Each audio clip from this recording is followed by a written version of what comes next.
జన్మరాశిలో శని బలంగా ఉన్నారు, ఏలినాటి శని నడుస్తోంది. అయితే 10 మంది కోసం మీరు పాటుపడే విధంగా ఉంటుంది. అయితే రూపాయి మటుకి మీకు చేతికి అందదు. అయినా సరే మనం బాగుండాలి, 10 మంది బాగుండాలి అనే భావంతో మీరు ఉంటారు. ఏలినాటి శని ప్రభావం గడిచిన కొన్ని సంవత్సరాల కంటే కూడా ఇప్పటి నుంచి కొంతవరకు బాగానే ఉంటుంది. వీళ్ళకి జన్మరాశిలో శని ఈ వారం బలంగానే ఉన్నారు. దశమాధిపతి రాష్ట్రాధిపతి అయిన గురువు చతుర్థంలో ఉన్నారు. కేంద్రంలో బలంగా ఉన్నా కూడా అంత యోగదాయకం కాదు. రూపాయికి 2 రూపాయలు ఖర్చు ఉంటుంది. వచ్చిన డబ్బు ఏది వెళ్తుందో రూపాయి సేవింగ్ చేద్దాం లేదా కష్టపడదాం అనుకుంటారు. కష్టపడతారు కానీ కష్టాన్ని తగిన ప్రతిఫలం మటుకి తక్కువగా ఉంటుంది. మీరు ఏదో సంపాదించేస్తున్నారు, బాగా లాభపడుతున్నారు అని జనాలు అనుకుంటారు. కానీ ఆ కష్టం ఎంత పడుతున్నారో దాని రూపాయి ఎంత వస్తుంది అది మీకు తప్ప ఇంకెవరికి తెలియదు. అది ఉద్యోగంలో కావచ్చు, వ్యాపారంలో కావచ్చు. మీ విలువ అనేది తగ్గించుకునే విధంగా మీరు ఎప్పుడూ చేయరు. 10 మందికి ఉండాలి, నలుగురిని హుందాగా ఉండాలి అనే భావన మీకు ఉంటుంది. కానీ జనాల దృష్టిలో మటుకి వాళ్ళు మీరు బాగానే సంపాదిస్తున్నారు అనే భావన ఏర్పడుతుంది. మీరుగానే తీసుకునే నిర్ణయాలు లాభిస్తాయి. 10 మంది సలహాలు తీసుకోండి, కానీ అంతిమంగా మీరు తీసుకునే నిర్ణయం ఏదైతే ఉందో అది లాభించే విధంగా ఉంటుంది. తృతీయాధిపతి అష్టమాధిపతి అయిన శుక్రుడు పంచమంలో బలంగా ఉన్నారు. విహారయాత్రలు కావచ్చు, దైవ దర్శనాలు చేసుకోగలుగుతారు. అదేవిధంగా బంధుమిత్రులతో ఉన్న విభేదాలు తొలగిపోతాయి. సంతాన అభివృద్ధి బాగుంటుంది. సంతానం కోసం చేసే ప్రయత్నాలు ఏవైతే ఉన్నాయో అవి కలిసి వస్తాయి. సంతానంలో ఒకరికి మంచి ఉద్యోగం లభిస్తుంది. జీవిత భాగస్వామి పట్ల చిన్నపాటి విభేదాలు వచ్చే అవకాశం ఉంది. చతుర్థాధిపతి సప్తమాధిపతి అయిన బుధుడు 6 ఉన్నారు. జీవిత భాగస్వామి ఆరోగ్యం పట్ల కొన్ని జాగ్రత్తలు తీసుకోవాలి. సెల్ఫ్ డ్రైవింగ్ విషయంలో కొన్ని జాగ్రత్తలు తీసుకోవాలి. ఈ రాశిలో జన్మించిన విద్యార్థులకు కాలం అనుకూలంగా ఉంది. అయితే పెద్దల మాట పక్కన పెట్టి మీ సొంత నిర్ణయాలు తీసుకోవడం వల్ల కొంత నష్టపోయే అవకాశం గోచరిస్తోంది.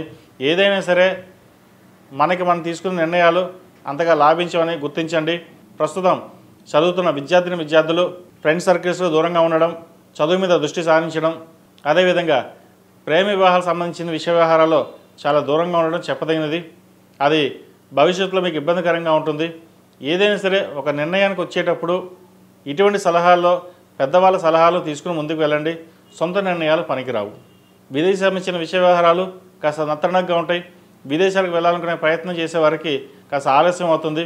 ఏవైతే మీరు ప్రయత్నాలు చేస్తున్నారో వ్యయంలో రాహు మీరు అంత అనుకూలంగా లేదు. విదేశాలకు వెళ్దాం అనుకుంటారు, అన్ని టికెట్లు బుక్ అవుతాయి, కానీ వెనక్కి రావాల్సిన పరిస్థితి ఉంటుంది.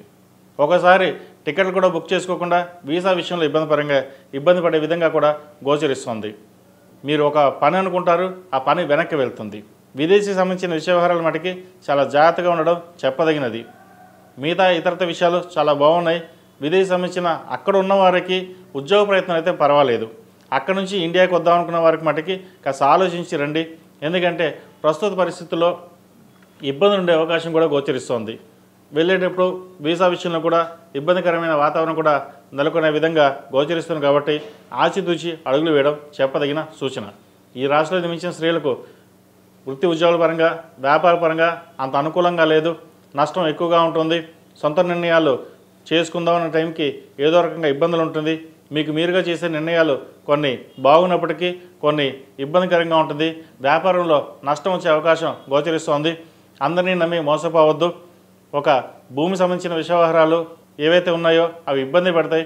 కోర్టు వ్యవహారాలు కూడా కాస్త ఇబ్బందికరంగా ఉంటుంది. చేసే ప్రయత్నాల్లో లోపం ఉండదు, కానీ ఇబ్బందికరంగానే ఉంటుంది. దైవానుగ్రహం వల్ల ప్రతిరోజు ప్రతినిత్యం శని అష్టోత్తరం పఠించడం, శని స్తోత్రం పఠించడం, అదేవిధంగా సుబ్రహ్మణ్య స్వామికి అభిషేకం చేయించడం, రుద్రాభిషేకం చేయించుకోవడం చెప్పదగిన సూచన. మనకి ఎలా కుదిరితే అలాగా రుద్రాభిషేకం కానీ సుబ్రహ్మణ్య పాశుపతి అభిషేకం కానీ చేయించుకోండి, మంచి ఫలితాలు ఉంటాయి. ఏలినాటి శని నడుస్తుంది కాబట్టి అఘోర పాశుపతి హోమం చేయించుకోవడం కూడా చెప్పదగిన సూచన. అలా కాని పక్షంలో ప్రతిరోజు ఇంట్లో 108 సార్లు ఓం నమః శివాయ అంటూ లేదా మీ కులదైవానికి 108 సార్లు నామస్మరణ చేసుకుని ముందుకు వెళ్ళండి. మంచి ఫలితాలు సంప్రాప్తిస్తాయి. జీవిత భాగస్వామితో విభేదాలు రాకుండా చూసుకోవాలి. మాట పట్టింపులు వచ్చే అవకాశం కూడా లేకపోలేదు. యూట్రస్ సంబంధించిన విషయ వ్యవహారాలు కావచ్చు, అదేవిధంగా స్టమక్ సంబంధించి లివర్ సంబంధించిన విషయ వ్యవహారాల్లో కాస్త ఇబ్బంది పెడుతుంది. వాటి విషయంలో జాగ్రత్త తీసుకోవాలి. ప్రతిరోజు ప్రతినిత్యం జిల్లేడు ఒత్తులతో దీపారాధన చేయడం, అదేవిధంగా గణపతి స్వామి వారికి ఒక బుధవారం నాడు అభిషేకం చేయించండి. అన్ని విఘ్నాలు తొలగిపోతాయి. వివాహ సంబంధించిన విషయ వ్యవహారాలు కాస్త మహాలయ పక్షాలు కాబట్టి వచ్చిన సంబంధం ఏదైతే ఉందో అది దేవీ నవరాత్రుల్లో చూసుకోవడం అనేది చెప్పదగిన సూచన. మంచి సంబంధం కుదురుతుంది. దేవీ నవరాత్రుల్లో వివాహం అయ్యే అవకాశాలు చాలా బాగున్నాయి. ఈ రాశిలో జన్మించిన వారికి కలిసి వచ్చే సంఖ్య 4, కలిసి వచ్చే రంగు తెలుపు.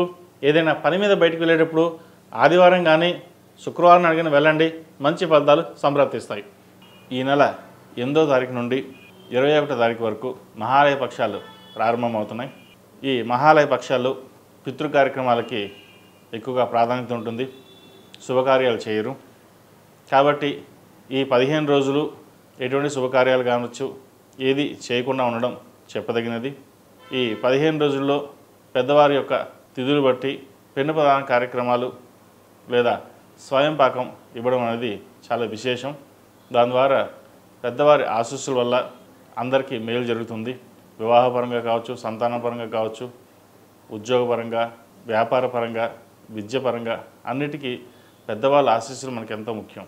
మన గణపతి నవరాత్రులు, దేవీ నవరాత్రులు ఎంత చక్కగా చేసుకుంటామో ఈ 15 రోజులు కూడా మీ యొక్క పెద్దవారి తిథులు ప్రకారం స్వయం పాకం కావచ్చు, పిండ ప్రదాన కార్యక్రమం కావచ్చు చక్కగా చేసుకోండి. తద్వారా మంచి ఫలితాలు సంప్రాప్తిస్తాయి. ఈ పూజా స్టోర్.in పసుపు కుంకుమ నుంచి దేవతా విగ్రహాల దాకా అన్ని రకాల పూజలు, వ్రతాలు, వివాహం, గృహప్రవేశం, హోమాది శుభకార్యాలకు కావలసిన పూజా సామాగ్రి అంతా ఒక్క క్లిక్తో మీ ఇంటి వద్దకే. నేడే ఆర్డర్ చేయండి మీ ఈ పూజా స్టోర్.in లో. One stop for all puja needs.